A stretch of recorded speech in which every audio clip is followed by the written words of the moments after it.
Bonjour à tous. Le 9 octobre. Une nouvelle perspective.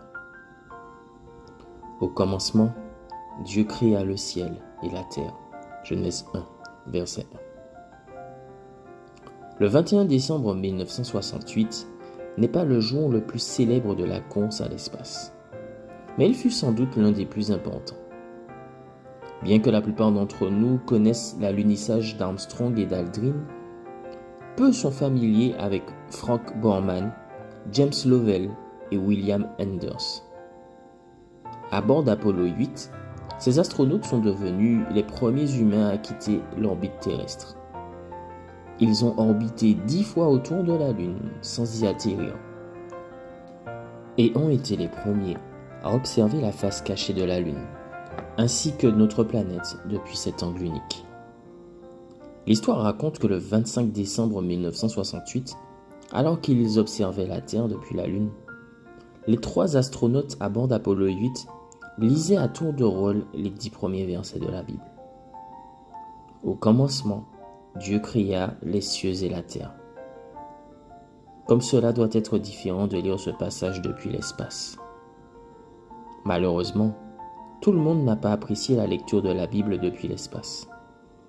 Peu de temps après la mission Apollo 8, Madalyn Murray O'Hair, fondatrice et présidente d'American Atheist, a poursuivi le gouvernement des États-Unis en justice pour avoir mélangé la religion avec des questions laïques. Lors d'une interview, l'astrophysicien et athée Neil deGrasse Tyson a déclaré que si les astronautes se sont sentis obligés de lire la Bible lorsqu'ils ont été les premiers à voir la Terre depuis la Lune, qui sommes-nous pour les juger? Lorsque nous contemplons les merveilles de l'univers, nous ne pouvons rien faire d'autre que de nous souvenir avec admiration des paroles de David. Les cieux racontent la gloire de Dieu, et l'étendue céleste annonce l'œuvre de ses mains. Psaume 19, verset 2. Le vaste univers, avec ses galaxies, nébuleuses, trous noirs, supernovas et comètes, nous fait prendre conscience de notre petitesse et nous fait nous demander: qu'est-ce que l'homme? Qu'est-ce que l'être humain? Psaume 8, versets 4 et 5. Il n'est pas nécessaire de quitter l'orbite terrestre pour contempler la grandeur et la majesté de Dieu aujourd'hui. Regarde simplement autour de toi et vois les merveilles de la nature.